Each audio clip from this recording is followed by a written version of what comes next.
Hey there guys, today is day 17 of the Avian Advent Calendar Challenge. Now the Avian Advent Calendar is an advent calendar of parrot toy parts. So every single day I'm going to be opening up a brand new box, showing you guys what is inside, and coming up with a brand new parrot toy. So if that is something you guys want to see, you want to make sure to stick around, because that's going to be coming up right after this.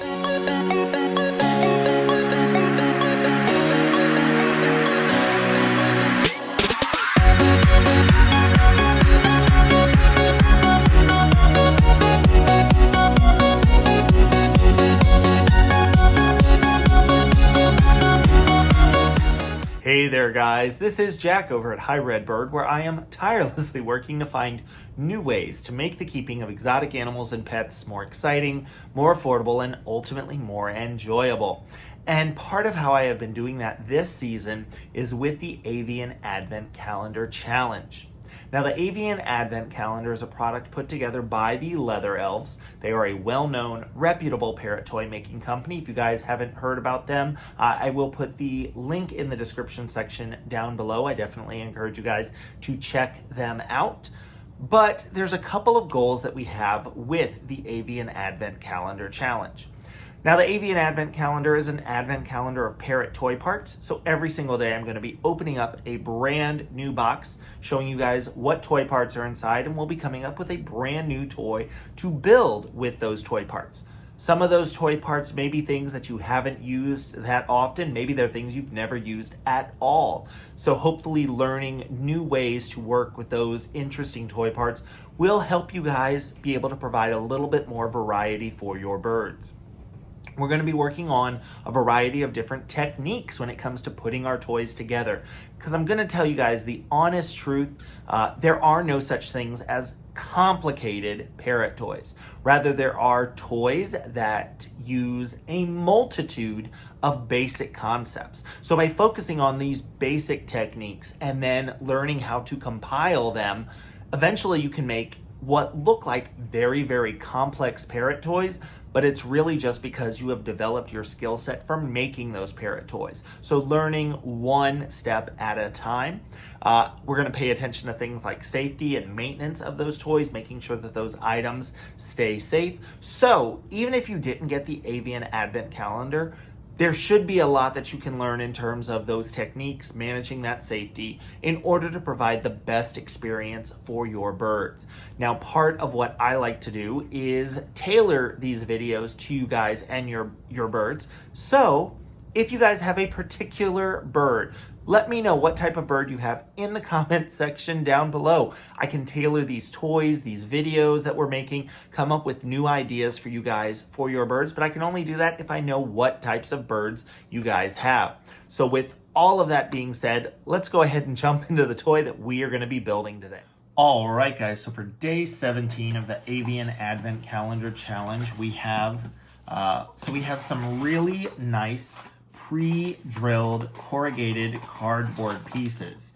So one, I do want, and we have them in two different sizes. And then of course we have the box and the shredded paper. So a couple of things I want to point out here. One, it's really, really nice that we do have so many different toy parts and toy part materials available. There are some birds that aren't able to interact with things like certain woods or leather or plastic pieces. So you can always take some of these ideas from some of these other toys that I've shown you guys and just modify the materials to make them safe for your bird. And that's what you should be doing. Paying attention to your bird, making sure you are providing something that is perfect for them.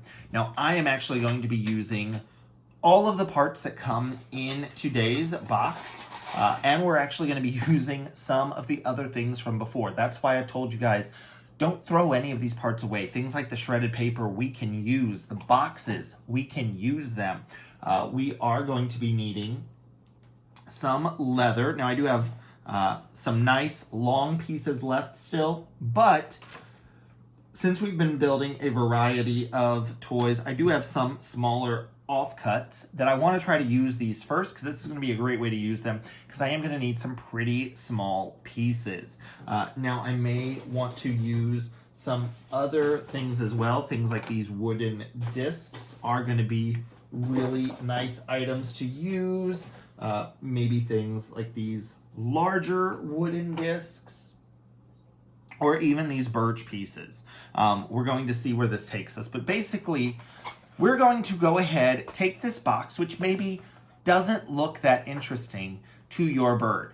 A box is a great toy for a bird. It's a really easy way to do a foraging activity. But if you have a bird that isn't that familiar with foraging, if they don't have the greatest history with toys, or they just look at this and think, meh, we can jazz this up a little bit just to get your bird's interest. So what I'm gonna do is I'm gonna go ahead and break this box down just so that I can lay it flat, just like that. Now the good thing about these boxes, they actually come together really, really easily, so I'll be able to put this together when I'm done. I'm gonna go ahead and take my Crocodile Big Bite. This is the tool that I use for punching holes in parrot toys. I have done a complete video just on this. I cannot recommend this highly enough. If you have somebody you are looking for that has, if you need a last minute Christmas gift for somebody that has birds, I cannot recommend this highly enough. But I am gonna go ahead and just punch some holes. I'm gonna do that and yeah, let's go ahead and do 2. The fun thing is I don't have to use all of the holes. Maybe that'll just be a way that my bird can look in. But I do have now holes on every single side, and you guys will notice that I did punch my holes so that I did not punch Santa or Frosty in the face. I thought that was really, really important. So now I'm just gonna go ahead and put this box back together. And we are going to go ahead and we are going to attach some of these items to the outside of the box. We want this to be fun and engaging. So that's why you may want to use things like these wooden beads, these different discs. By adding a little bit more color, we're going to add to that excitement. So if you can use pieces this small, by all means, use the smallest pieces you can. I'm going to be honest with you guys, I can have a little bit of a harder time with leather once it gets this small, or any cording once it gets to be a shorter length, because I do not exactly have delicate and dainty hands. So I do like to use things like my needle nose pliers. They let me get a little bit better grip when I'm tying those knots. But all I'm going to do is we are going to tie a knot in one side.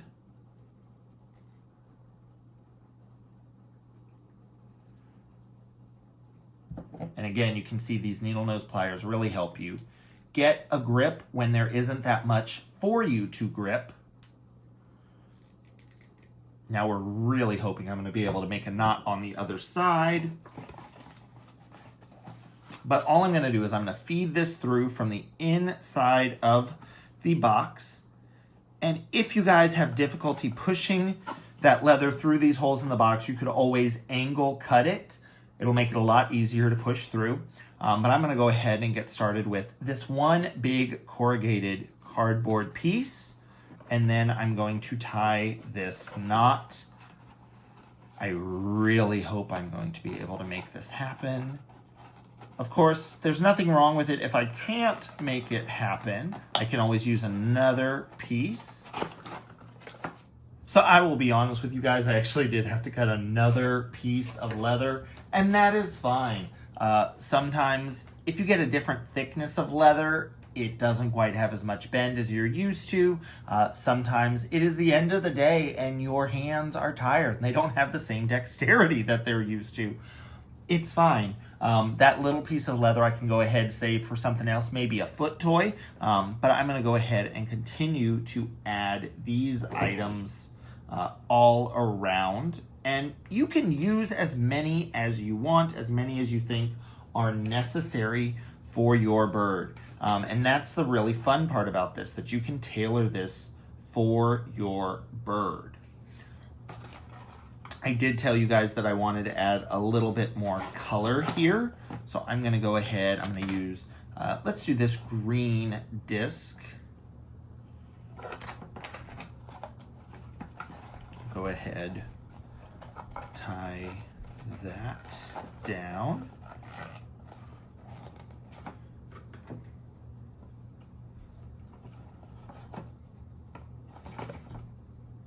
let's try to get one on this side as well.